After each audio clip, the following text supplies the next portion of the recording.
Bonjour à toutes et à tous. Comment vous allez ce matin, ça va? Ok. Dieu merci, il fait un peu moins chaud dans l'église. On va pouvoir chanter, on va pouvoir louer notre Dieu ce matin, lui rendre toute l'adoration, il en est digne, amen.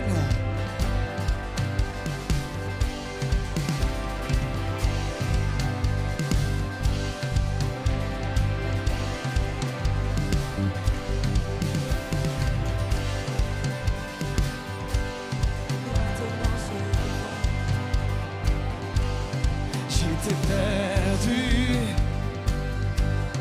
égaré loin de toi. Tu es venu,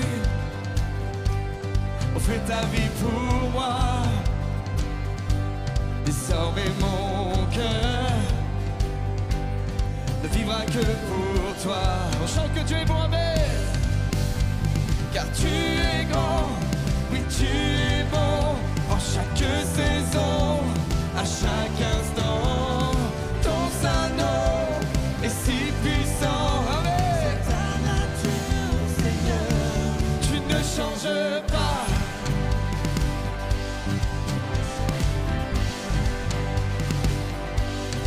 Tu me libères pour vivre à tes côtés. Rien sur la terre ne peut nous séparer, amen. Tu quittes mes pas sur cette route étroite.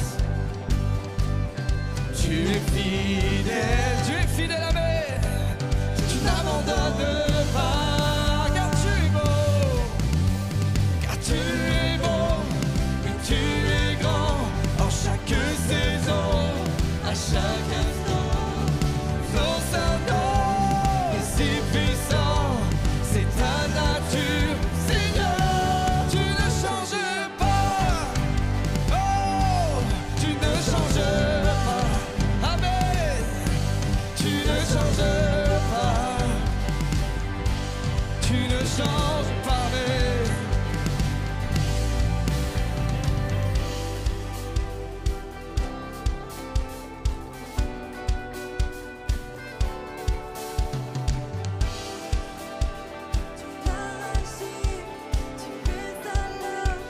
Dès aujourd'hui, et peu importe l'avenir, tu seras là aussi. Par le passé, amen. Tu agis, tu es à l'œuvre.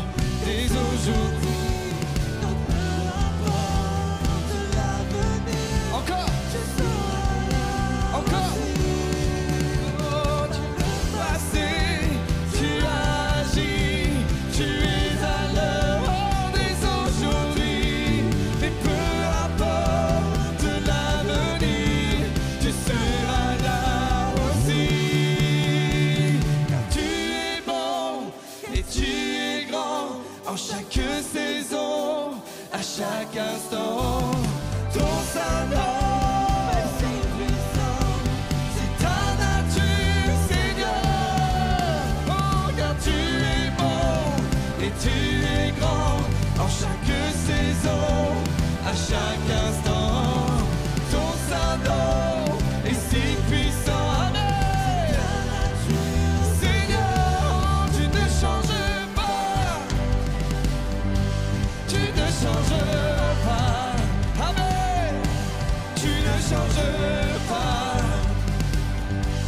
tu ne changes pas, amen.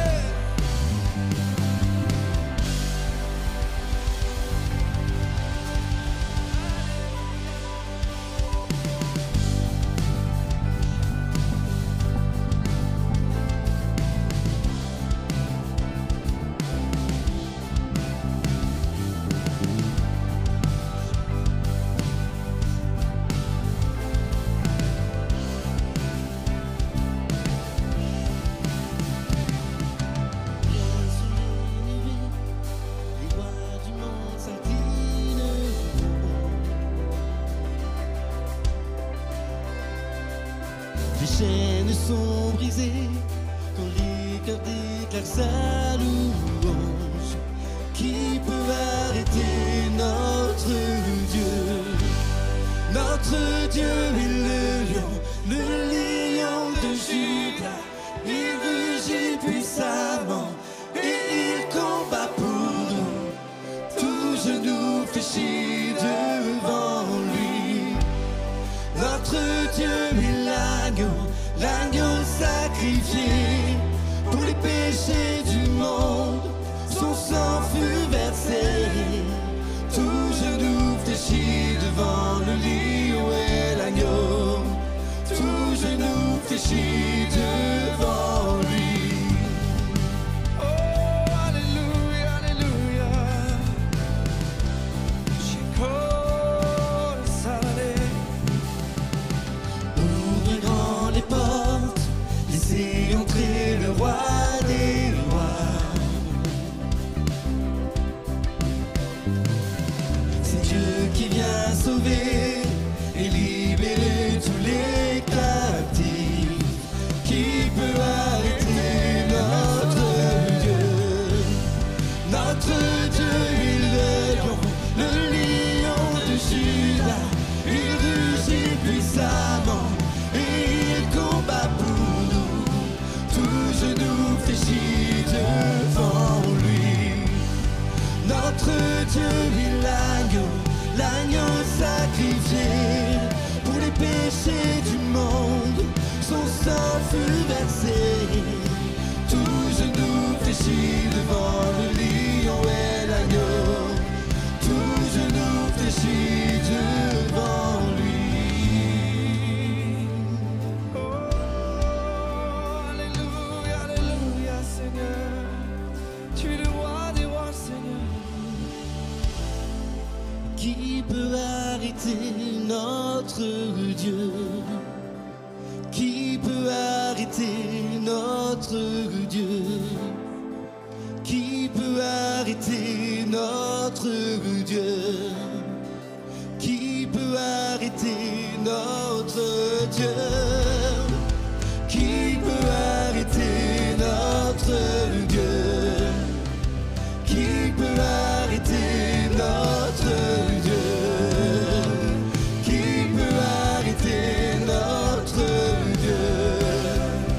Qui peut l'arrêter? Dieu de gloire. Notre Dieu est le lion de Juda. Il rugit puissamment et il combat pour nous. Tout genou fléchit devant lui. Notre Dieu est l'agneau sacrifié pour les péchés du monde. Son sang fut versé. Tout genou fléchit devant le lion et l'agneau. Tout genou fléchit devant lui. Oh, alléluia, alléluia, alléluia.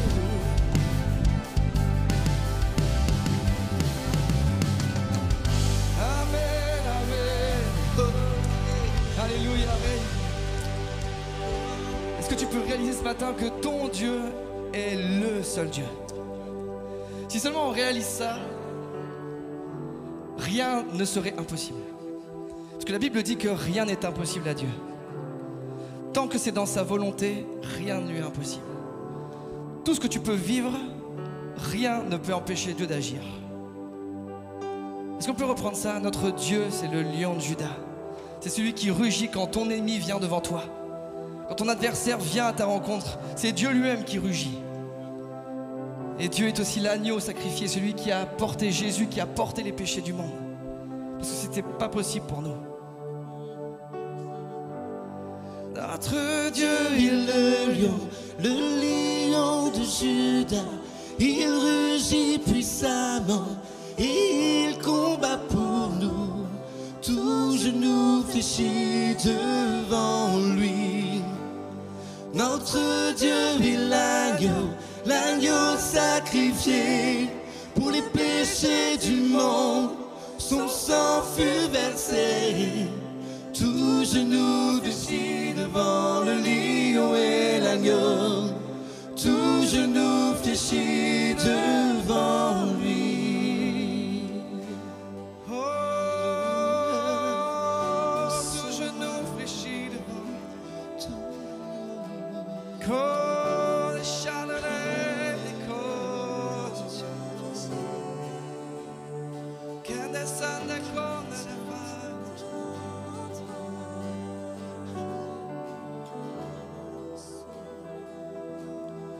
Je connais ça,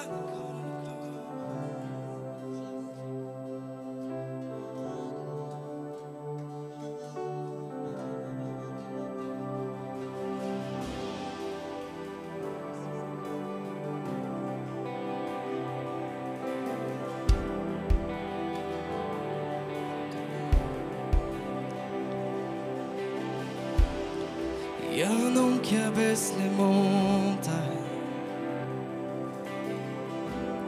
qui fraye un chemin dans la mer. Je l'ai vu déjouer des batailles là devant mes yeux.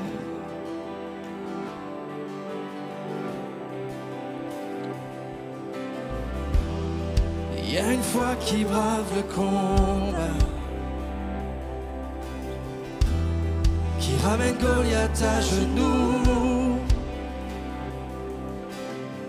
J'ai vu la louange défaire les liens qui m'enchaînaient. Alléluia. C'est la puissance de ton nom, une seule mention trace la voie. Les forteresses tombées, il y a la guérison.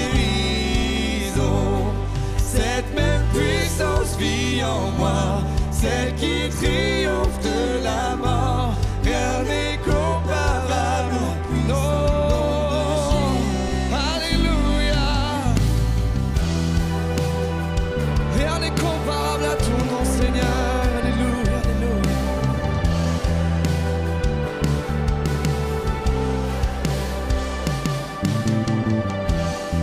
Il y a un espoir même dans l'épreuve,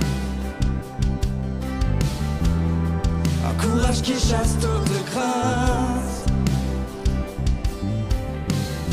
J'en attends un peu audacieux, que toutes mes prières dépendent à ton profit.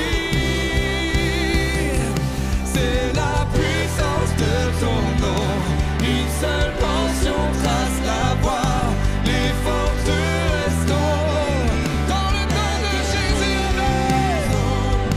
Cette même puissance vit en moi, celle qui triomphe de la mort. Rien n'est comparable au puissant nom de Jésus.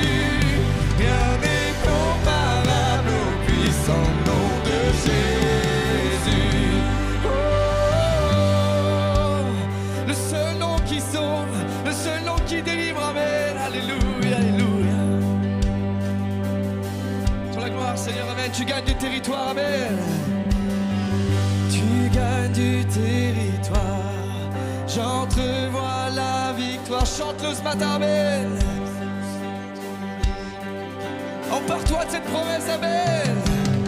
Tu fais encore des miracles, hier comme aujourd'hui, car tu es le même Dieu et tu ne changes pas.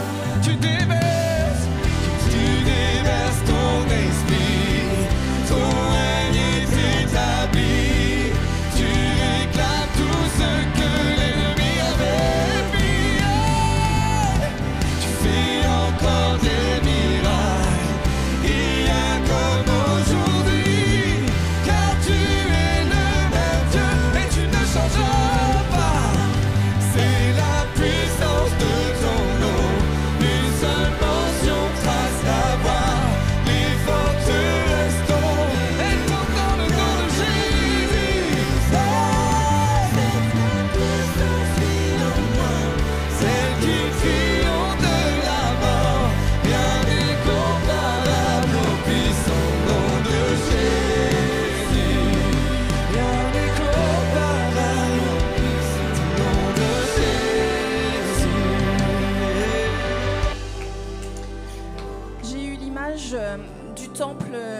avec le voile déchiré, avec une lumière éblouissante de l'autre côté du voile qui est déchiré. Et j'ai vu une personne qui est devant ce temple, mais en retrait, encore un peu dans la pénombre. Et c'est quelqu'un qui croit en Dieu, mais le Seigneur veut lui dire ce matin que ne reste pas au bord du temple. Je veux t'amener dans quelque chose d'extraordinaire, dans une guérison extraordinaire. Mais pour cela, il faut vraiment que tu t'approches davantage de moi. Il faut que tu rentres dans ma présence, que tu rentres dans le temple, que tu passes au-delà du voile déchiré. Le sacrifice de Jésus, en fait, nous a donné un accès illimité auprès du Père. Et il faut vraiment avoir cet acte de foi, passer ce voile pour que Dieu puisse vraiment faire une reconstruction et un miracle dans ta vie pour te reconstruire et que tu puisses être dans cette plénitude, d'être dans la présence du Seigneur. Alléluia, Seigneur Jésus. Chante ces paroles de tout ton cœur. Le miracle va arriver. Tu gagnes du territoire. Que les yeux de ton cœur s'ouvrent pour que tu vois la victoire arriver. Alléluia. Alléluia, alléluia. Tu gagnes du territoire. J'entrevois la victoire. Ta puissance fait trembler. Encore, tu gagnes. Tu gagnes du territoire. Tu gagnes du territoire. J'entrevois la victoire. Ta puissance fait trembler. Encore. Encore, tu gagnes du territoire. Tu gagnes du territoire, Jésus. J'entrevois la victoire. Ta puissance fait trembler le camp de l'ennemi. Tu gagnes du territoire. Amen. J'entrevois la victoire. Ta puissance fait trembler le camp de l'ennemi. Tu fais encore des miracles, amen. Tu fais encore des miracles. Hier comme aujourd'hui. C'est ton Dieu, amen. C'est ton Dieu, amen. Tu déverses, Seigneur. Tu déverses ton esprit. Ton règne est établi. Tu réclames tout ce que l'ennemi avait. Encore des miracles, amen. Tu fais encore des miracles. Hier comme aujourd'hui. Car tu es le même Dieu et tu ne changes pas. C'est la puissance de ton nom. Une seule mention trace la voie. Les forteresses tombent. Alléluia, alléluia. Cette même puissance vit en moi. Celle qui triomphe de la mort. Rien n'est comparable. Oh, rien n'est comparable. Rien n'est comparable au puissant nom de Jésus. Rien n'est comparable au nom de Jésus.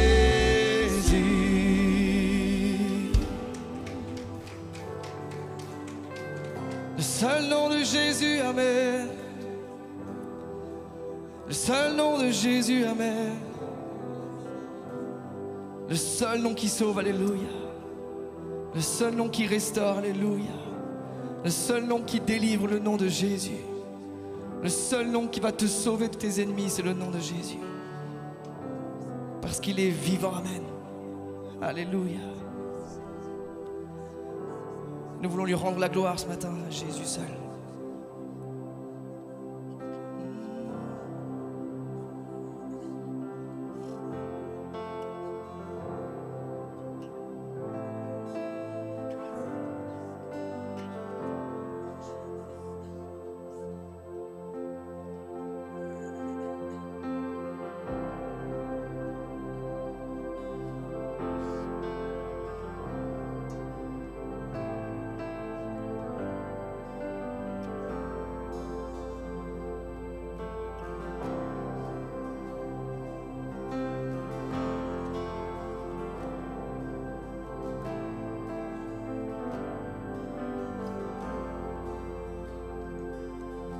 Toutes les générations devant lui prosterner, entonnent ensemble le cantique à l'agneau. Ce qui nous nous ont précédés et ceux qui nous suivront entonnent ensemble le cantique à l'agneau.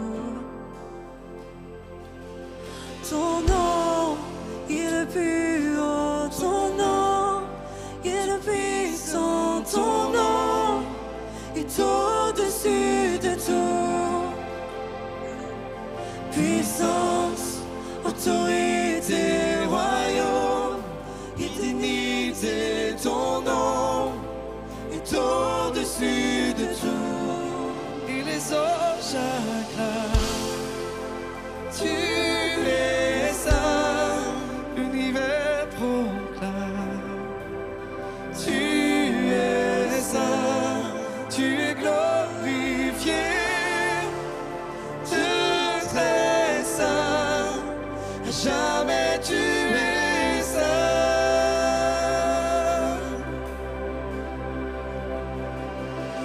Vous qui l'a pardonné, vous qui l'a racheté, C'est nous ce matin même. chantez ce cantique à l'agneau.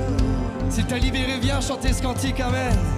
Vous qui l'a libéré, vous qui portez son nom, venez chanter ce cantique à l'agneau.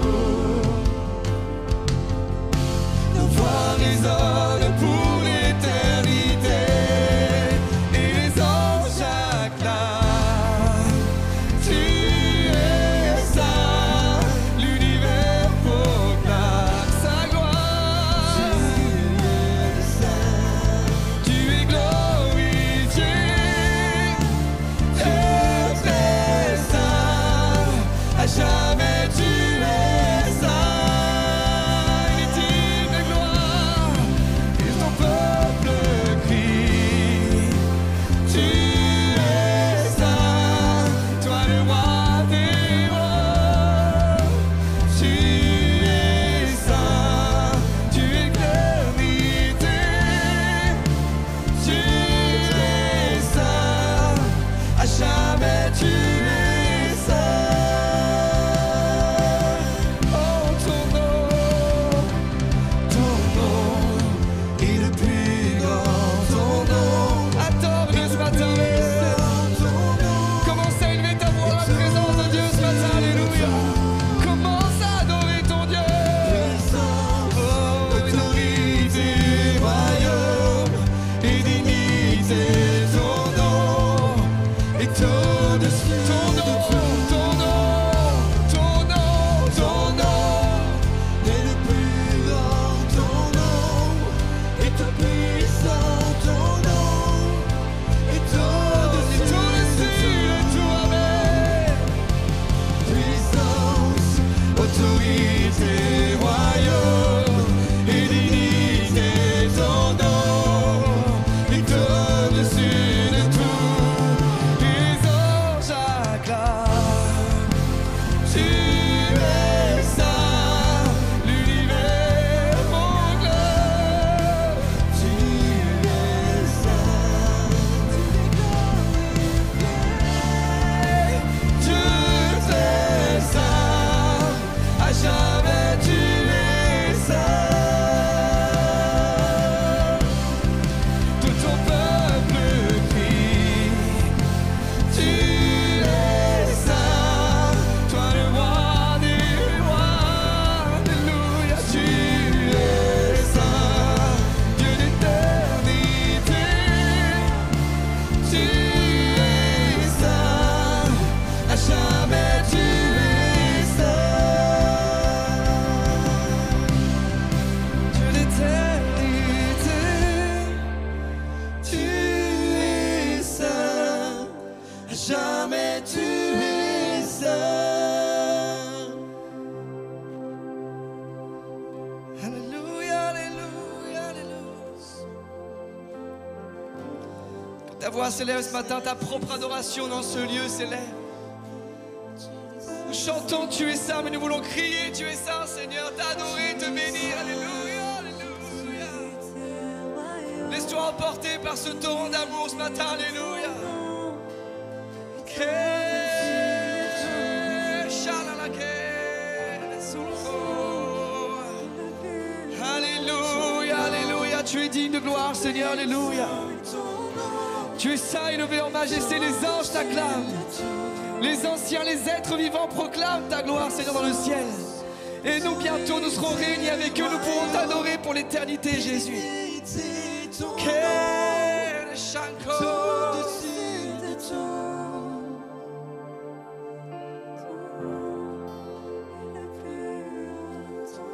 Alléluia, ton nom, Seigneur.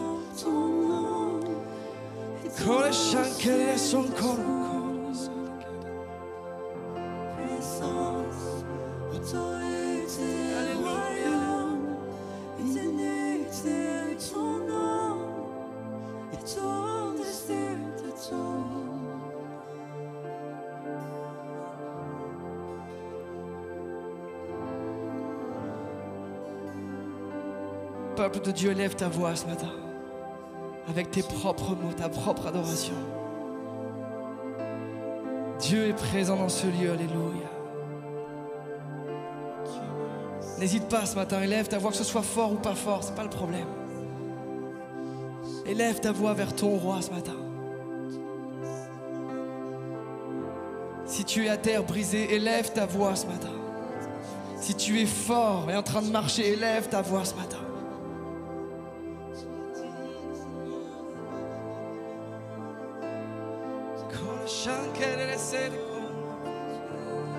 Esprit de Dieu, nous t'invitons dans ce lieu ce matin. Esprit de Dieu, nous réclamons ta présence dans ce lieu ce matin, alléluia. Sans sur nous, amen. Sans sur nous, qu'on a fait des quais des chats à la mer. Son la cache. Son père est fan à la quête, c'est le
après l'équipe de louange, c'est difficile de passer après un tel chant.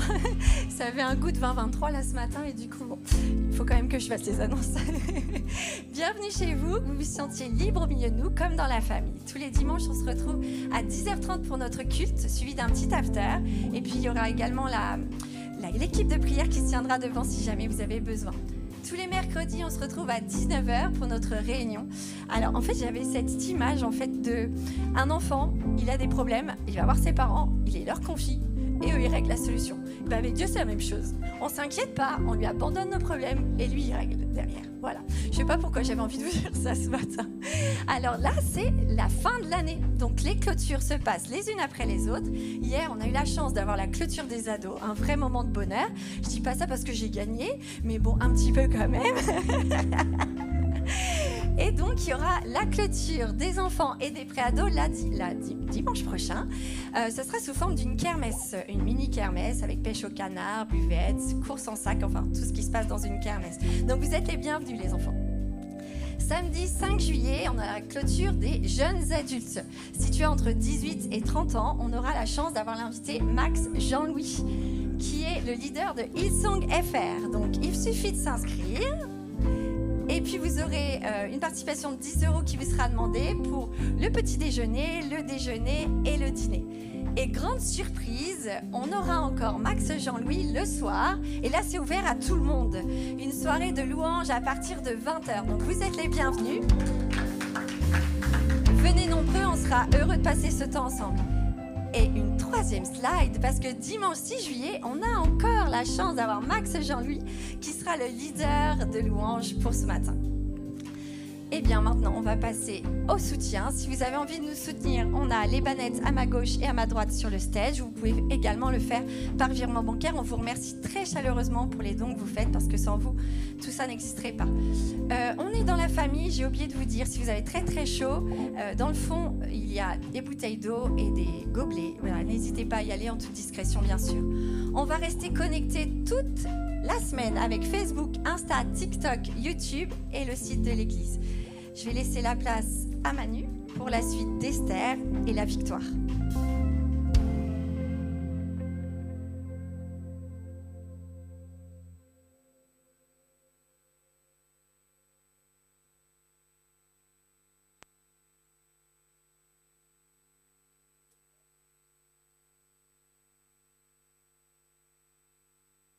Est-ce que le micro est là? Le micro est là? Est-ce que le micro est là? Le micro est là? Oui. Voilà. Est-ce que vous pensez que c'est fait exprès? Oui. Je l'ai fait à la Fred. T'as vu Fred? Ah, merci Naïs. Un petit ventilo pour moi, pas pour vous. On chouchoute le prédicateur. Viens prêcher, tu auras le ventilo. Amen, merci Seigneur. C'est tellement beau. Alors hier, je n'étais pas présent, c'est dommage. J'aurais voulu être là pour la clôture des ados. On était déjà pris. Mais merci à tous ceux qui travaillent pour l'Église encore une fois. C'est tellement bon de voir une Église qui vit, une Église qui agit, parce que l'Église, c'est la famille. Et c'est bon d'être en famille. Qui aime bien être en famille? Ouais, on aime bien être en famille, on aime bien les repas. Mon repas préféré, c'est Noël. Parce que non seulement on est en famille, mais en plus on a des cadeaux. Mais voilà, tout ça, ça a un coût. Alors je veux vous remercier pour les offrandes, pour les dîmes, pour votre fidélité, pour votre compréhension. Et merci aussi parce que on a des invités. Les invités, c'est pareil. On veut prendre soin des invités. C'est important. La Bible nous demande d'honorer les hommes et les femmes de Dieu qui viennent et qui travaillent pour l'œuvre. Et c'est ce que nous faisons. Mais aussi, nous vous demandons une participation. Merci, parce que c'était marqué pour les jeunes adultes. Merci pour la participation de 10 € par jeune. C'est important. Vous savez, en France, on sépare. Malheureusement, contrairement à d'autres pays, mais on sépare les comptes. On a les comptes de l'Église qui sont les comptes parce que c'est une association cultuelle et ça doit servir qu'au culte. Et on a des assos culturels qui là, du coup, n'ont pas les mêmes comptes. Donc c'est pour ça, ils ont un petit peu d'argent, mais ils n'en ont pas énorme. C'est pour ça qu'on vous demande une participation. Donc merci de jouer le jeu et de participer à ces événements. et aussi financièrement, parce que même si ils veulent avancer, tout ça, mais ça a un coût. Et si vraiment vous ne pouvez pas, on l'entend et on va se débrouiller. Mais si vous pouvez, merci de participer, c'est important parce que ça nous aide de pouvoir en faire plus. C'est ça. Et aujourd'hui, pas EVL, mais aujourd'hui, les Français sont connus pour quoi? Parce qu'ils ont des oursins dans les poches. Mais pas EVL, on est d'accord ou pas? Non, je n'ai pas entendu. Pas EVL, on n'a pas d'oursins dans nos poches, nous. Bon, voilà. Amen. Merci Seigneur. Alors, voilà, c'était vraiment une petite parenthèse, mais pour moi, je trouve que c'est important. On continue notre série et on termine notre série sur Esther, la force tranquille. Et nous sommes sur la trilogie, pas de Star Wars, mais la trilogie de la victoire. On a vu un premier message, on a vu un deuxième message, et là, on va terminer le message. Et la semaine dernière, si tu n'as pas eu l'occasion de voir ou d'entendre le message, pas l'occasion d'être présent, tu peux le retrouver sur YouTube. Mais on a un verset... Romains 8, 37. Amen. On a un verset, le verset de la semaine dernière, et aujourd'hui, je vais vous donner un autre verset. Mais le verset de la semaine dernière, c'est Romains... Oh, un peu plus d'ambition, là. Romains 8, voilà, on parle de la parole de Dieu. La parole de Dieu, elle est vivante, elle est puissante et on la déclare. Et Romains 8, 37 nous dit, mais dans toutes ces choses, nous sommes plus que vainqueurs. Est-ce que tu peux le dire? Je suis plus que vainqueur. Mais en qui? Par celui qui m'a aimé. Je suis plus que vainqueur par Jésus. C'est pas par tes propres forces. C'est pas par ton intelligence. C'est pas par ta célébrité. Est-ce qu'il y a des célébrités ici? On a notre monsieur Pub et monsieur Feuilleton. Mais c'est pas par ta célébrité. C'est pas par ton argent. Est-ce qu'on a des millionnaires ici? Bon. Ça va pas tarder. C'est pas par ton argent, c'est pas par ta célébrité, c'est pas par ton intelligence, c'est pas par ton rang social, non! C'est par Jésus. Je suis plus que vainqueur parce que Jésus m'a aimé et parce que Jésus a payé le prix pour moi, parce qu'il est au-dessus de tous les noms. Il est au-dessus de tout. Je peux traverser les épreuves et je vais en traverser, je le sais, j'en ai déjà traversé. Et c'était dur. Mais je sais que je suis plus que vainqueur en Jésus. Et on avait lu dans Esther 9, verset 1, que les ennemis des Juifs avaient espéré dominer sur eux. Parce qu'il y avait un édit royal. Ils devaient les exterminer, ils devaient les tuer, ils devaient les piller. Et ce fut le contraire qui arriva. Ce sont les Juifs, le peuple de Dieu, qui dominèrent sur leurs ennemis, mais qui ne les pillèrent pas, parce qu'ils ne voulaient rien prendre des ennemis. Et dans cette histoire d'Esther, dans cette histoire de ce livre qui a le nom de cette femme, et laissez-moi vous dire qu'à l'époque, la femme, et vous le savez très bien, n'avait, je veux dire, pas de valeur, mais dans la société, la femme n'était rien. Même leurs témoignages, on n'en faisait même pas attention. Heureusement, merci Jésus, Dieu, et avec l'évolution, Dieu a mis la femme à l'égalité de l'homme. Et bien sûr qu'on est heureux de ça, il n'y a aucun problème. Une âme reste une âme. Mais Esther a son nom, a un livre à son nom dans l'Ancien Testament. Est-ce que tu penses que c'est un hasard? Non. Parce que tout simplement, la parole de Dieu est inspirée, a été créée par l'Esprit de Dieu. Dieu a utilisé des hommes, mais a été créée par l'Esprit de Dieu. Et donc, dans ce livre qui porte le nom d'Esther, il y a tellement de choses à voir, tellement de choses à méditer, à étudier, et qui nous servent encore aujourd'hui, plus de 2000 ans après. Esther, cette femme qui a eu un passé lourd, un passé difficile, qui a eu épreuve après épreuve. Parfois, on peut même dire, mais c'est pas possible. Ou alors, on peut même se sentir comme Esther. Moi, j'ai des épreuves après les épreuves, c'est tellement difficile. Mais Manu, tu sais même pas ce qui se passe dans ma vie. Tu connais pas. Si tu savais, même moi, j'aurais aussi un nom dans la parole de Dieu. Esther est devenue orpheline, plus de parents, élevée par son cousin Mardoché. Déjà difficile. Mais merci Seigneur, Dieu a pourvu. Esther, en grandissant, elle était prise par force pour le harem du roi. Le roi voulait une nouvelle reine. Eh ben, on va prendre les plus jolies filles du royaume. Eh ben, on prend Esther. Elle n'a pas le choix. On ne te demande pas est-ce que tu veux bien venir? Non, tu viens. Esther, elle est choisie pour un roi cruel. Un roi qui ne partage pas sa foi. Un roi qui ne partage même pas sa culture. Elle se retrouve une nouvelle fois éloignée de sa famille, de son cousin Mardoché. Est-ce que tu peux imaginer? Elle est là, elle est élevée par son cousin, il n'y a plus que lui à s'appuyer sur lui. Finalement, le roi cherche une femme. Oh! Et là, quoi? On choisit Esther, mais c'est pas possible, déjà c'est dur, je m'en remets à peine, on me choisit.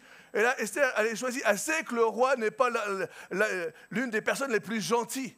Il a une renommée, ce roi-là. En plus, il ne partage même pas sa foi. Et là, elle arrive, et elle voit que Esther n'est pas toute seule. Il y a plus d'une centaine de femmes qui sont là, de jeunes filles qui sont là. Elle, parmi plus d'une centaine de jeunes filles qui sont là. Pourquoi? Pour savoir si elle va être choisie ou rejetée pour reine. Est-ce que tu imagines le truc? Elle ne sait même pas ce qui va se passer. Est-ce qu'on va la rejeter? Est-ce qu'on va la prendre? Une fois qu'elle est choisie par force, sans pouvoir dire quoi que ce soit, le roi avait pouvoir de vie ou de mort. Elle finit par accepter ce qui se passe. Et là, qu'est-ce qu'il y a derrière? Presque, tu pourrais dire, ouais, c'est fini, ok, c'est bon, c'est elle est devenue la reine, c'est génial, super pour elle. Non. Derrière, elle apprend quoi?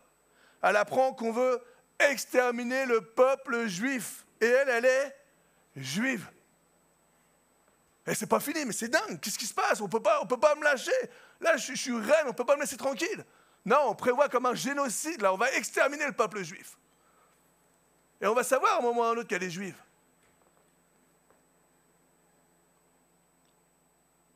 L'ennemi de nos âmes. L'ennemi. Il faut en parler, on parle de la victoire, mais tu as une victoire quand? Quand tu as un ennemi qui est en face, là. L'ennemi de nos âmes n'est pas là pour nous faire des petits bleus. Il n'est pas là pour te faire un tout petit croche-pied et tu tombes par terre et c'est fini. Non, c'est pas vrai.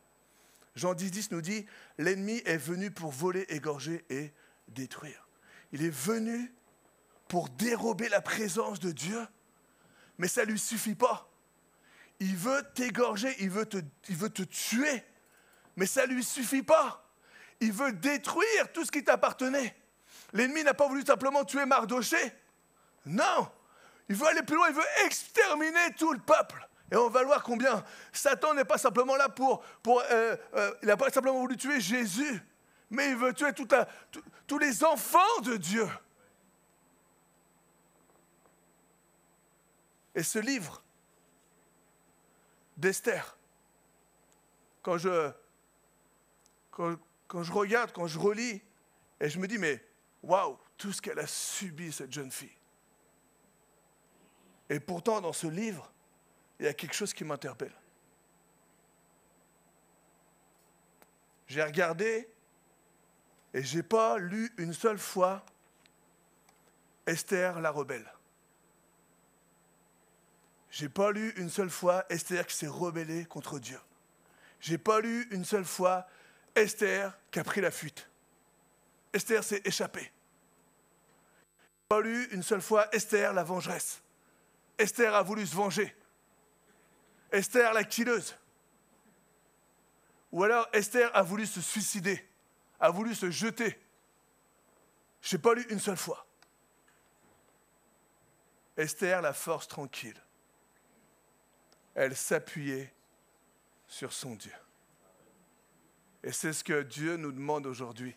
Malgré toutes les épreuves, malgré tout l'acharnement de l'ennemi, et d'autant plus aujourd'hui, quand tu vois tout ce qui se passe autour de nous, combien tu as l'impression, mais plus ça va, plus on rentre dans la fin des temps, plus ça va, plus ça se déchaîne, plus ça va, moins tu comprends, plus ça va, plus tu vois du mal, plus tu vois des gens rebelles, plus tu vois... Mais je suis en train de dire, Seigneur, aide-moi, je conduis là, et plus ça va, plus je vois un irrespect, plus ça va, plus je vois les gens. Et à un moment, il y a quelqu'un qui me coupe, je klaxonne, et j'arrive à sa hauteur, il me fait un doigt d'honneur, presque qu'il me traite. C'est lui qui est en tort. Je dis juste, hey, klaxonne, c'est parce qu'il y a un danger. J'arrive, tu te mets devant moi, et tu freines, parce que tu tournes à gauche, alors qu'il y a une file pour aller à gauche, mais tu as doublé tout le monde. Tu te mets devant moi, tu freines. Donc moi, j'arrive, je te klaxonne, hey, qu'est-ce que tu fais? Donc je regarde à côté, je passe à côté, je le regarde, il me fait un doigt d'honneur et il me traite. Waouh! La violence qui est de plus en plus accrue, le non-respect. Aujourd'hui, on va tuer un prof. Aujourd'hui, un enfant de 10 ans prend un couteau dans son cartable pour aller poignarder un autre enfant. Aujourd'hui, un enfant prend une hache pour tuer sa mère. Les enfants seront rebelles, seront violents. Il y a un tel déchaînement de l'ennemi. Les guerres, on n'entend que ça, là, tu n'entends que des guerres. Et en plus, ça dure. Waouh! Esther, esclave. Esther, la force tranquille. Elle s'appuyait sur son Dieu. Esther, elle prenait des conseils auprès de son cousin. Elle était dans le palais, mais elle envoyait. Parce qu'elle savait que la famille était importante. Elle savait que Mardoché allait l'épauler, allait l'encourager. Comme nous aujourd'hui avec l'Église. On doit s'épauler les uns les autres. La victoire, c'est ensemble. On doit s'épauler, on doit s'encourager. Et vous savez, Mardoché a même été plus loin. À un moment, il a rappelé à l'ordre Esther. Mardoché a rappelé à l'ordre Esther. Ah, quoi? Ah, parce que l'Église aussi, elle peut nous rappeler à l'ordre. Esther 4,14. Ou c'était 9,14. Car si tu te tais maintenant, le secours et la délivrance surgiront d'autre part pour les Juifs. Et toi et la maison de ton père, vous périrez. Et qui sait si ce n'est pas un temps comme celui-ci que tu es parvenu, pour un temps comme celui-ci que tu es parvenu à la royauté. À un moment, on a besoin. Peut-être parce qu'on oublie, peut-être parce qu'on ne sait plus, peut-être parce qu'on est dans le confort, peut-être parce que là, waouh, on a vécu des galères et puis là, ça va beaucoup mieux. Et moi, j'ai envie de te dire, peut-être même tu es dans le palais royal, peut-être que même tu as une bonne situation, tu gagnes bien ton argent, tout ça. Mais si tu vois autour de toi des gens qui sont dans la galère, même si toi, tu vas bien spirituellement et que tu es fort, alors, épaule, encourage, entoure. Tu fais partie, tu es un élément, tu es une personne, tu es un instrument de la part de Dieu qui est là pour entourer, pour encourager, pour épauler ton prochain, celui qui est dans la galère. Est-ce que je peux entendre un amen? La victoire. Tu es acteur de la victoire. Tu es un acteur. J'ai du bol, j'ai pas de décompte. C'est trop bon là. Tu es acteur. Et alors que je disais Esther, la force tranquille, alors que j'étais en train de réfléchir et que j'avais noté Esther, la force tranquille, elle s'appuyait sur son Dieu, j'ai eu 2 versets qui sont venus. Premier verset, c'est Isaïe 30, verset 15. Et Isaïe, ce qui est bon là, c'est que ce matin, alors que je relisais les notes, alors que je disais Isaïe 30, verset 15, je me fais waouh! Dans Isaïe 30, verset 15, Dieu nous parle d'aujourd'hui, mais Dieu nous parle aussi du après, du salut. Tu vas voir, là, on va partir sur les 3 indispensables pour la victoire, mais combien Dieu dans Isaïe 35 ne nous parle pas simplement de la vie sur terre, mais simplement de la vie éternelle, mais il nous parle des deux. Isaïe 35, car ainsi a parlé le Seigneur l'Éternel, le Saint d'Israël. Dieu parle. La parole de Dieu, c'est Dieu qui parle.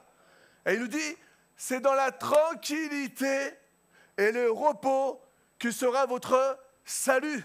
Ça, c'est pourquoi? Pour la vie éternelle. Dieu, il dit, c'est dans la tranquillité. Arrête de t'agiter, arrête de paniquer, arrête de faire tout ce que tu peux, arrête de croire que c'est parce que tu vas tous les dimanches à l'église que tu vas être sauvé, que c'est parce que tu es celui qui obéit le plus possible que tu vas être sauvé. C'est pas par mérite, mais c'est par amour. C'est par amour, c'est dans la tranquillité. Tu vas à l'église, tu donnes ta dîme par obéissance parce que tu aimes Jésus. C'est ça, c'est par amour. Tu obéis à ton Dieu parce que tu l'aimes, c'est une reconnaissance. Pourquoi on est là tous les dimanches? Parce que je sais que Jésus est vrai. Et je veux tout simplement lui redonner ce qu'il me donne. Et je lui donne quoi? Je lui donne 1h30, 2 heures le dimanche. Et 1h30 le mercredi. Ensemble. Donc il nous dit, c'est dans la tranquillité et le repos que sera ton salut. Pas par tes œuvres, pas par tes efforts, mais par la foi. Et ce matin, s'il y a un verset que tu dois retenir, c'est celui qui est juste derrière. Donc, je redonne, Isaïe 30, verset 15. Isaïe 30, 15. Vas-y, je vous écoute. Isaïe 30, 15. Il faut répéter pour retenir. Isaïe 30, 15. C'est dans le calme et la confiance que sera votre force. À vous. Isaïe, c'est dans le calme, on va le voir, et la confiance que sera ta force. La force tranquille d'Esther. On vient d'apprendre qu'il y a une date, elle doit mourir, son peuple doit mourir. Est-ce que tu restes calme? Est-ce que tu te carapates? Est-ce que tu te fais discret, puis hey, Mardoché, t'as pas un plan, viens vite, au faufil, on va pas nous retrouver. Et en plus, j'ai accès aux chevaux du roi, là. Tu veux le blanc, le noir, le marron, tu me dis?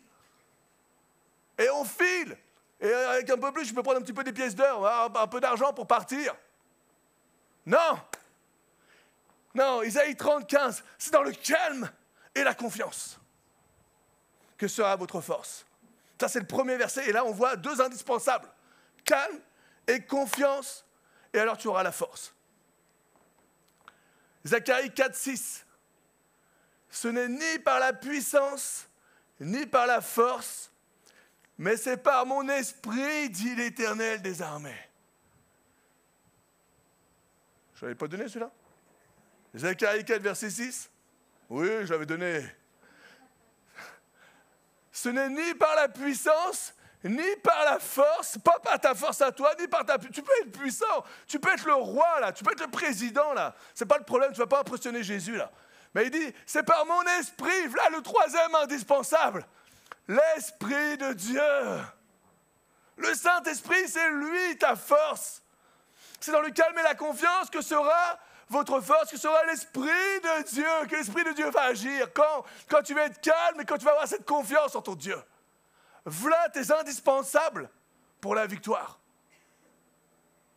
Tout le contraire, encore une fois, de l'être humain. Moi, dès que j'ai une galère, je vais m'agiter.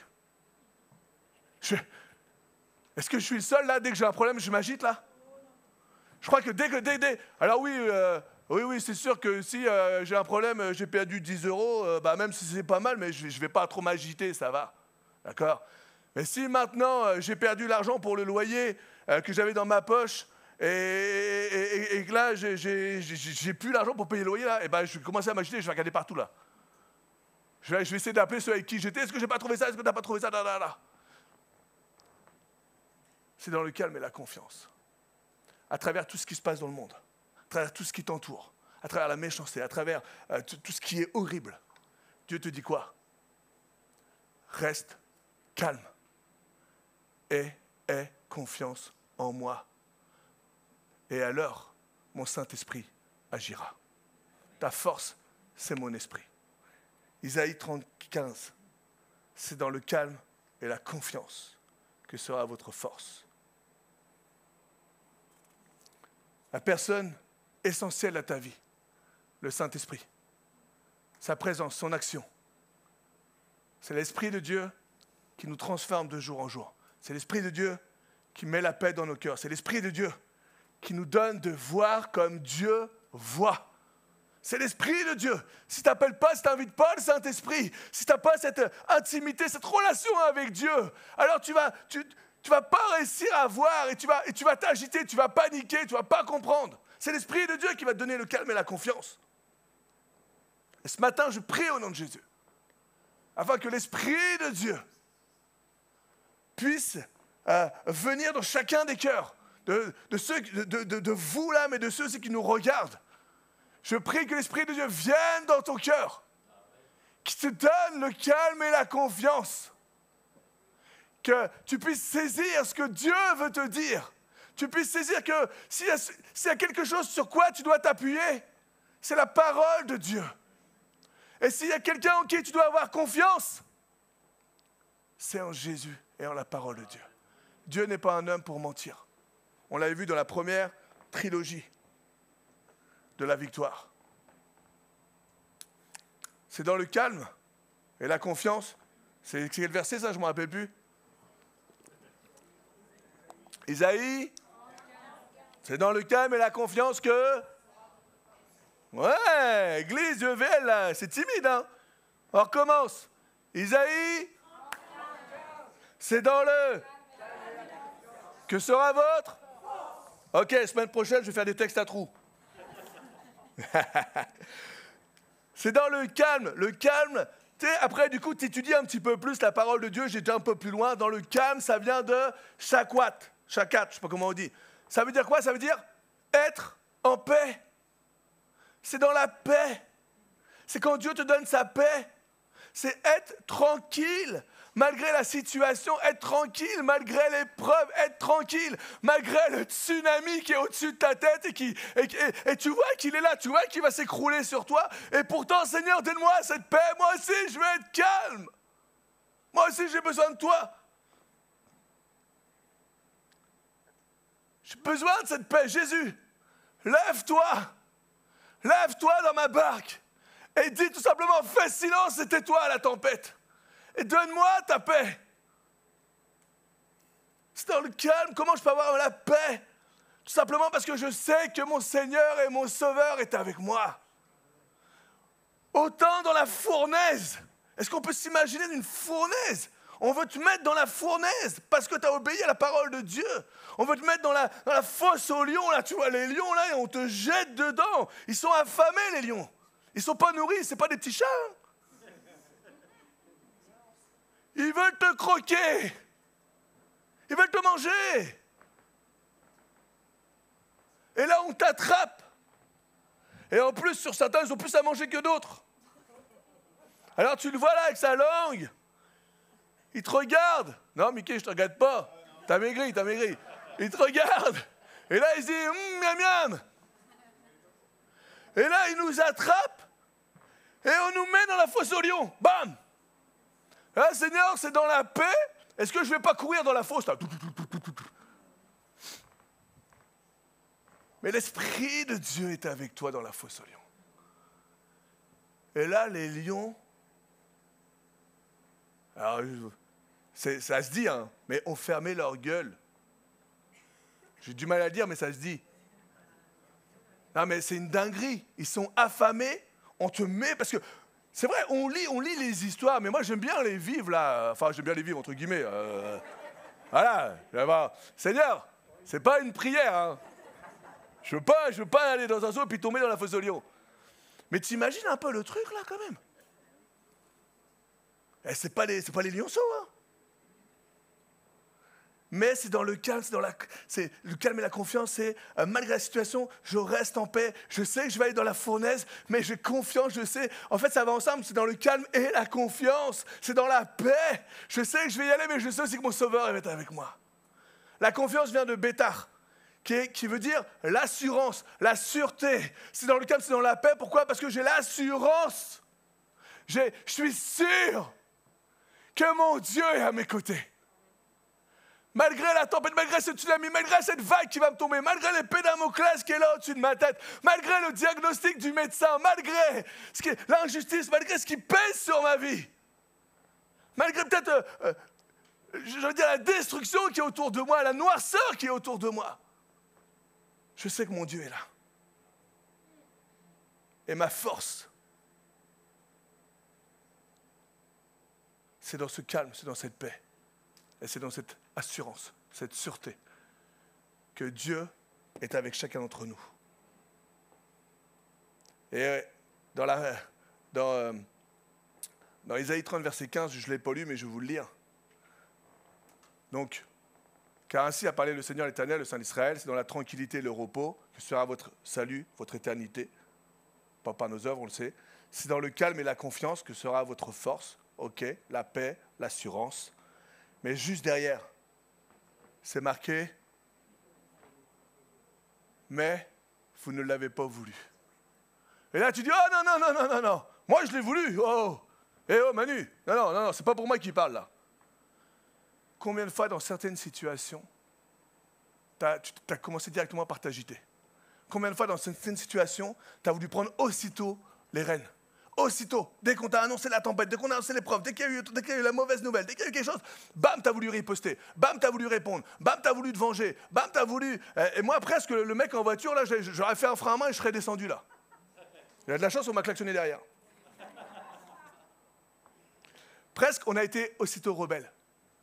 Bam, qu'est-ce qui se passe, Dieu? Pourquoi? Comment ça se fait? J'ai rien fait, je fais attention, j'obéis, je vais à l'église, j'essaie de vivre ta parole le plus, mais je ne comprends pas, et je me débat, et j'essaie de me débattre, et j'essaie de faire les choses par moi-même. Et parfois, les conséquences sont pires. Parfois, malheureusement, mes actions vont amener des complications. Et c'est arrivé où même, je termine par en vouloir à Jésus. Je termine par en vouloir à Jésus. J'accuse mon Dieu. Mais ça ne se passe pas à Heuvel.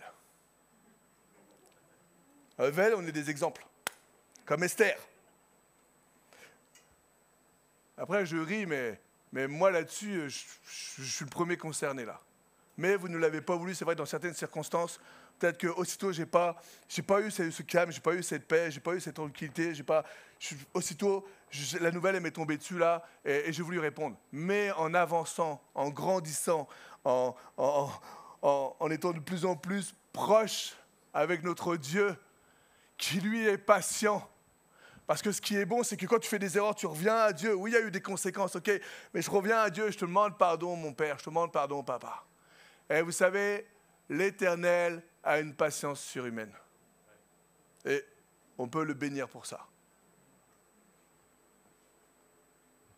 Mais Esther a su compter sur Dieu. Esther a su mettre en pratique Exode 14, 14. Exode 14, 14 nous dit « L'Éternel combattra pour vous. » Et regardez encore une fois derrière, c'est marqué quoi? Et vous? Ça vous fait penser à rien là? Reste calme. C'est dans le calme et la confiance. Si tu restes calme, tu ne vas pas aller. Tu vas aller, ok, il se passe ça. Ok, on veut mettre fin à notre vie. On veut tuer le peuple. Mais je sais vers qui me tourner. Je sais que mon Dieu est capable de renverser toutes les situations. Si tu savais combien Dieu a de multiples solutions à ton problème. Mais pour nous, on n'en voit pas. Il y a des moments là, tu ne vois pas la solution. C'est pas possible, tellement c'est grave, tellement c'est profond, tellement c'est dur, tellement c'est ancré, tellement c'est sur mes épaules, tellement ça a duré longtemps, tellement le combat, je suis même en train de ramper, j'arrive même plus à me lever, et tu me dis que Dieu a une solution. Je te dis pas que Dieu a une solution, je te dis que Dieu est la solution. Et il en a des multiples. Des fois, on n'imagine même pas, puis d'un seul coup, bam, renversement de situation. C'est ce qui s'est passé d'un seul coup, bam, un édit. Et en fait, le peuple juif, hey, vous pouvez répondre. Hein, quoi? On devait mourir ce jour-là. Non, ce jour-là, vous pouvez répondre. Pourquoi? Il y a eu un nouvel édit du roi. Je ne comprends pas. Je ne te demande pas de comprendre ce que Dieu va faire. Je te demande d'appliquer ce que Dieu te demande de faire. Et là, Dieu te dit quoi? Garde le silence. Esther a su garder le silence. L'agitation amène la complication. Beau, hein? Je trouvais ce matin. L'Éternel combattra pour vous et vous gardez le silence. Et là, encore une fois, je vais garder le silence. Ok, on est en plein dedans. Qu'est-ce que tu veux dire, Seigneur? Et là, silence, c'est intéressant parce que ça vient du mot hébreu s'arrache. Alors, excusez-moi, je ne suis pas hébreu là. Qui signifie garde ta tranquillité. Ok, là, on est bon. Là, c'est nickel. On est en plein dedans. Donc, pour vous et vous, gardez le silence. Et toi, garde la tranquillité. Ok, Manu, j'ai compris. T'as compris? Bon. Mais regardez comment ça va plus loin. Ça veut dire aussi compléter le mal. Ah ouais? Et en fait, là, l'Éternel combattra pour vous. Et vous, on va dire, et toi, garde-toi de comploter le mal. Oh purée! Et vous gardez le silence. Tout simplement, là, il y a une injustice et tout. Ou alors on t'a fait du mal. Et Dieu est en train de te dire, là, dans Exode 14, 14, garde-toi de te venger. Garde-toi de compléter le mal contre celui qui te fait du mal. Ça vous fait penser à rien, là? Bénissez même vos... Purée, ça se rejoint. C'était que l'Ancien Testament nous parle comme dans le Nouveau Testament. C'était qu'il y a un rappeur. Garde-toi de comploter le mal. Si je vous lis Matthieu 5, 39, Jésus dit, mais moi, je vous dis de ne pas résister aux méchants. Si quelqu'un te frappe sur la joue droite, présente-lui aussi l'autre. Exemple, Marcel. On va appeler Mickey et Marcel. Bon, Mickey, c'est toi qui mets une claque. Oh, Marcel, reviens. Ah, mais je suis pas comme ça. Ah, bah, je donne l'exemple, c'est l'exemple. Et si maintenant on critique mes exemples, en fait, quand il dit, mais moi, je vous dis de ne pas rester aux méchants, si quelqu'un te frappe sur la joue droite, présente-lui l'autre joue. Encore une fois, ce que Jésus dit, il ne faut pas le prendre au premier degré. Encore une fois, si on te met une claque, là, va pas tendre l'autre joue, c'est pas le truc. C'est à l'époque, en fait, quand on mettait une gifle à quelqu'un, c'était comme une insulte. Et le but, là, qu'est-ce qu'on voulait? On voulait qu'il réponde. Il voulait, en fait, t'entraîner à t'affronter. Le but de te mettre une... T'imagines, t'as un homme. L'autre, il te cherche. Clic. Non. Je te mets une gifle. Clac. Parce que t'as pas été gentil avec moi. Non. Le but, si je te mets une gifle, là, c'est de te monter pour que tu te venges et qu'on s'affronte. C'était ça. Et donc, qu'est-ce que dit Dieu? Il dit, en fait, ça veut dire quoi? C'est-à-dire, ne t'excite pas à la vengeance, tant l'autre joue. C'est-à-dire que s'il te gifle, là, va pas répondre, mais tout simplement, fais un demi-tour et attends. Reste calme et aie confiance en moi. Reste calme et aie confiance en moi. Et alors, c'est là où il y aura cette force. Laisse l'Esprit de Dieu agir. Sois sûr que je vais agir. Reste en paix. Romains 12, 19. Ne vous vengez point, décidément. Vous-même.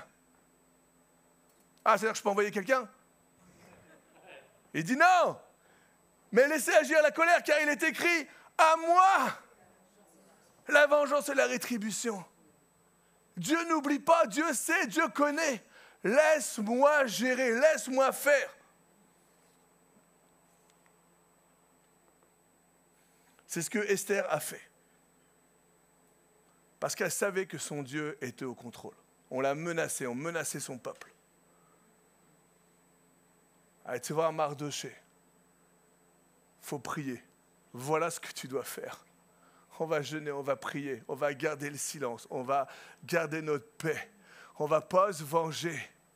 On va tout simplement implorer notre Dieu. Parce que j'ai confiance en lui et je sais que mon Dieu peut faire les choses.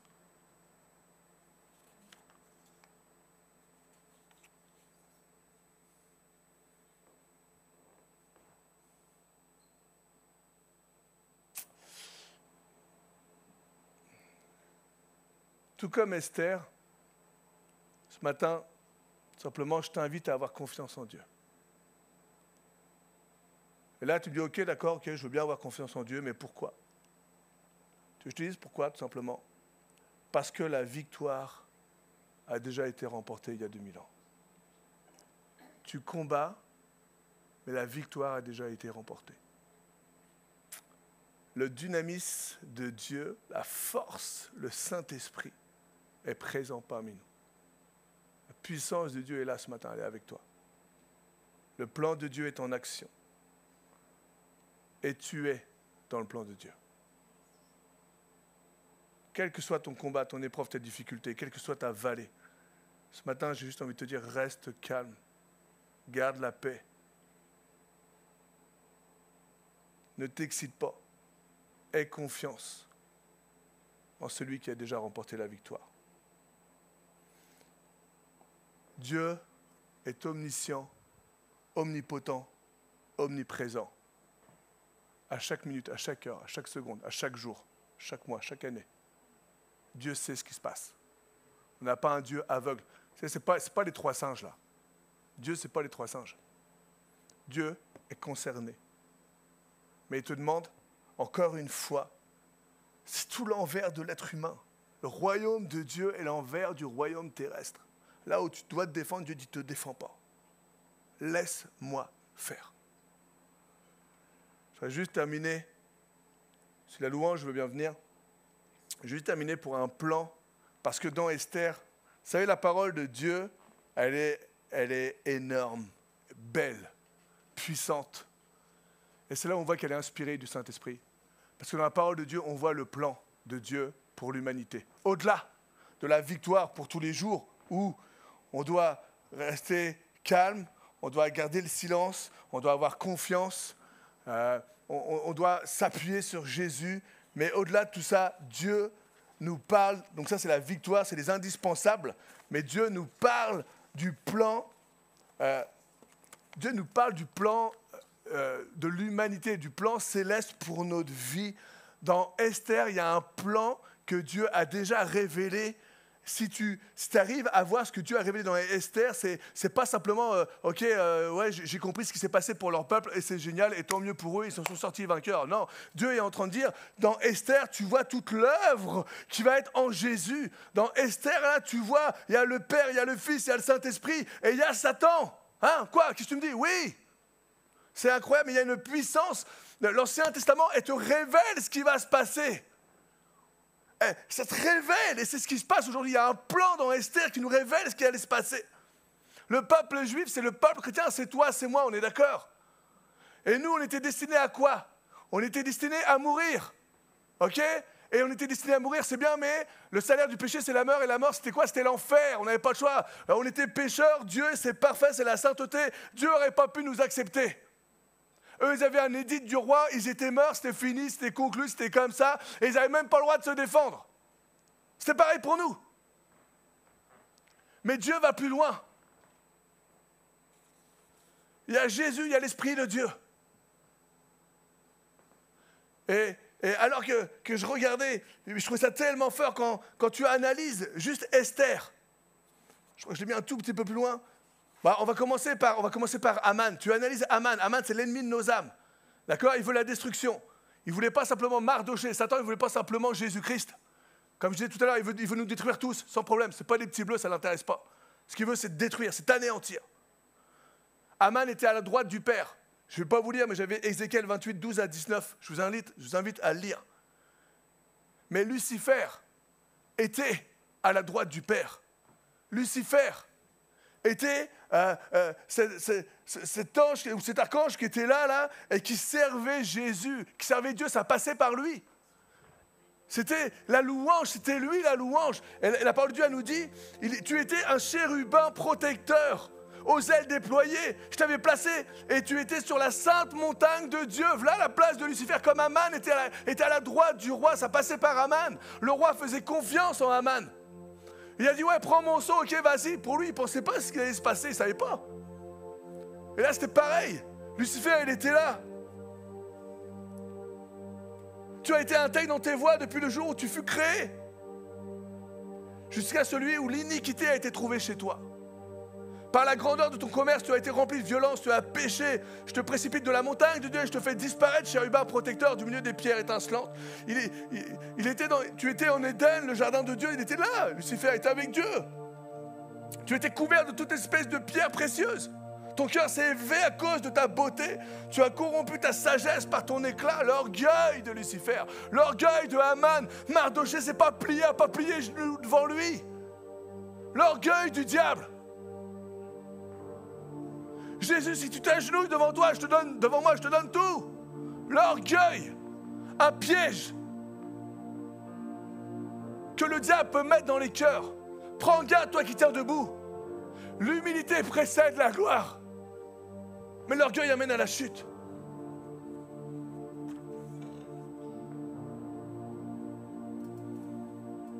Mardoché, à l'image de Jésus, qui représente la sagesse, l'intelligence, le conseil, c'est lui qui va conseiller Esther. Le chef de famille, c'est lui qui a adopté Esther. Et nous, on est adoptés, on est des enfants adoptés. Par qui? Par Jésus. Mardoché, qu'est-ce qui s'est passé? Il était où, Mardoché? Est-ce qu'il était dans le palais avec Esther? Il était où, Jésus? Est-ce qu'il était dans le palais avec le roi quand il a donné sa vie? Il a été hors du palais. Il a été sur terre, humilié. Alors que Esther était dans le palais avec le roi, avec l'heure, avec tout ce qu'il fallait, les servants, les servantes pour elle. On faisait attention à sa petite peau et tout. Mardoché était hors du palais. Et pourtant, il est conseillé.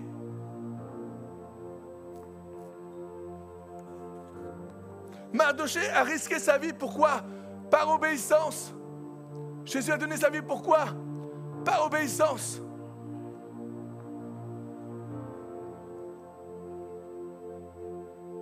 Mais à l'image de Jésus, Mardoché est devenu puissant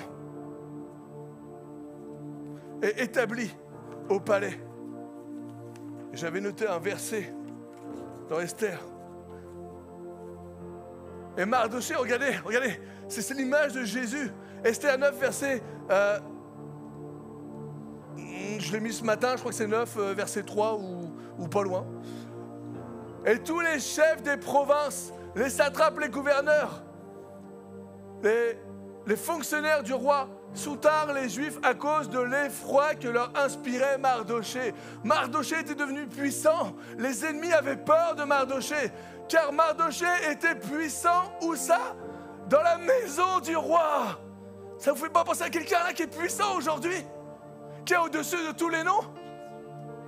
Jésus qui était hors du palais du roi pour donner sa vie pour toi, pour moi. Il est maintenant, aujourd'hui, il est où? Il est à la droite du Père. Il est dans la royauté, il est dans la puissance. Les rois du monde, les puissants du monde ne peuvent rien. Les puissances des ténèbres ont été dépouillées. La parole de Dieu nous dit. Mardoché était puissant dans la maison du roi. Sa renommée se répandait dans toutes les provinces.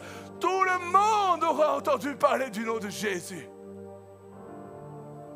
Parce qu'il devenait de plus en plus puissant.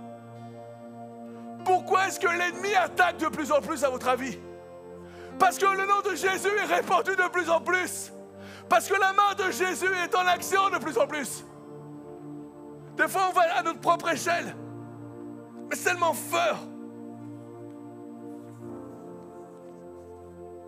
Esther, celle qui allait vers Mardoché, vers le peuple, et son intervention était indispensable, comme l'est celle du Saint-Esprit. Jésus nous ouvre le chemin, mais le Saint-Esprit, c'est celui qui convainc. Esther, c'est elle qui donne. Je n'ai prié. C'est elle qui est entre Mardoché et entre le roi. Saint-Esprit, c'est lui qui est entre le peuple et entre le roi. Jean 16, 8 à 11. Et quand il sera venu, il convaincra le monde en ce qui concerne le péché, la justice et le jugement. En ce qui concerne le péché, parce qu'il ne croit pas en moi, c'est de péché de ne pas croire en Jésus. La justice, parce que je vais au Père et que vous ne me verrez plus, c'est moi qui vous justifie. Et le jugement, parce que le prince de ce monde est jugé. Le prince de ce monde a perdu. Il n'a plus de pouvoir sur la vie du chrétien, parce que Jésus a donné sa vie. Il l'a dépouillé. Il y a un nom qui abaisse les montagnes. Il y a un nom qui ferait un chemin dans la mer. Je l'ai vu déjouer des batailles. Il y a une foi qui brave le combat, qui ramène Goliath à genoux. J'ai vu la louange défaire les liens qui m'enchaînaient. Dans le nom de Jésus. Dans le nom de Jésus, la victoire, la plus belle des victoires. Aujourd'hui, on ne se rend pas compte. Mais quand on va être devant Jésus, quand notre heure sera venue de voir face à face le roi des rois, celui devant qui les anges s'inclinent, celui devant qui l'ennemi de nos âmes ne peut même pas ouvrir la bouche s'il n'est pas autorisé. Quand nous allons faire ce face à face avec Dieu, le nom au-dessus de tout nom, la puissance de ton nom, seulement si on trace la voie, les forteresses tombent, et il y a la guérison. Un seul nom, seule puissance. La victoire, 3 clés. Garde le silence, reste tranquille, fais confiance en Dieu, garde la paix. Tais-toi, fais silence. Et laisse-moi agir. Le Saint-Esprit. Il y a là la guérison, cette même puissance vit en moi. Celle qui triomphe de la mort.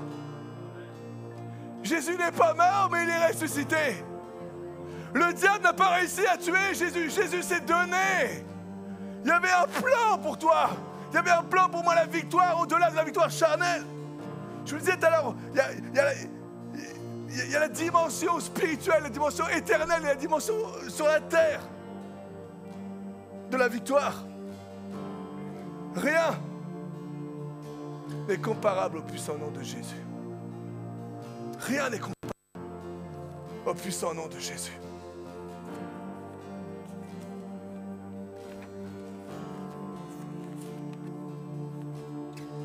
L'Éternel combattra. L'Éternel livrera bataille, assiégera, mettra son siège sûr. Il va écraser. L'Éternel combattra pour vous, mais vous gardez le silence.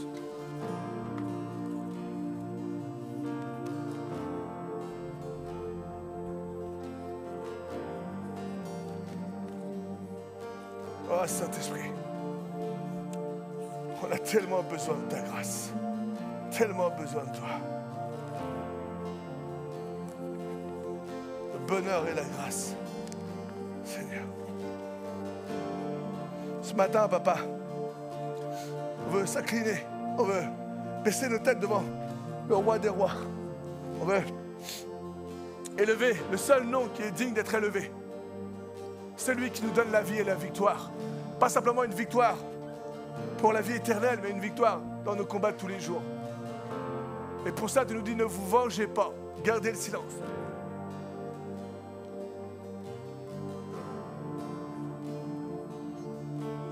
Aide-nous, Saint-Esprit, parce que la première réaction, elle est humaine. La première réaction, c'est l'agitation. Mais on sait que l'agitation amène la complication.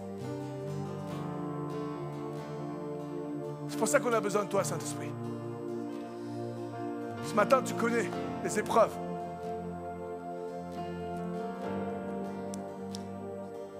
Tu connais les liens, les chaînes. Ce voile qui était là pour la personne. Tu es là, le voile est déchiré pour toi. Mais tu as peur de ce pas. Tu as peur d'entrer. Parce que tu dis, ouais, mais ça va me coûter, ça va me demander. Là, pour l'instant, je suis bien, mais il y a quelque chose qui me gêne quand même. Mais je suis bien. Je vais à l'église quand je veux, je fais ce que je veux. Je ne suis pas obligé de donner la dîme, les offrandes. Je ne suis pas obligé de m'investir. Je fais comme je veux, comme je sens. Je peux même vivre l'église chez moi, regarder les messages. C'est génial, je prends mon petit café en même temps. Mais tu n'es pas dans le plan de Dieu. Dieu n'a pas déchiré son cœur.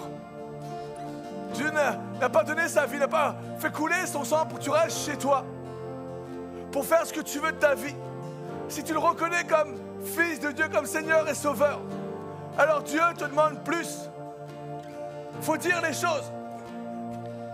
Dieu te demande plus. Dieu te demande de vivre la Bible. Dieu te demande de lui faire confiance. Dieu te demande d'agir. Dieu te demande de te taire.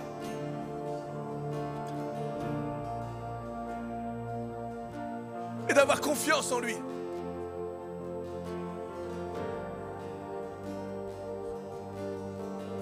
Alors ce matin ensemble, prenons ce chant.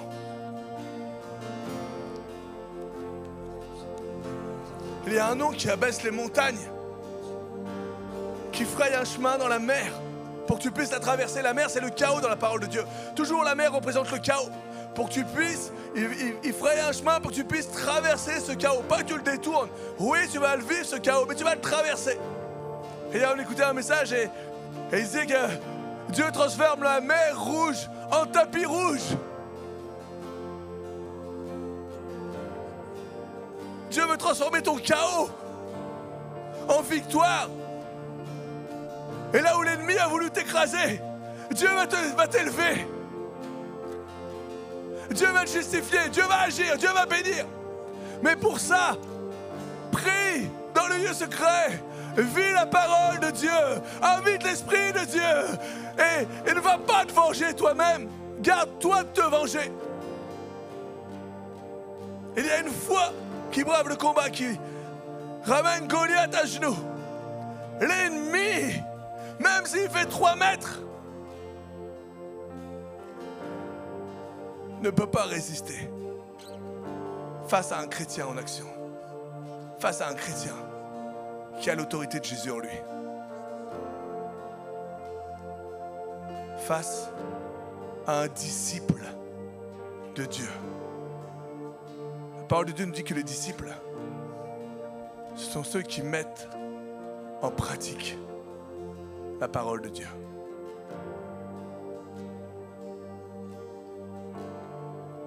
Mets en pratique la parole de Dieu.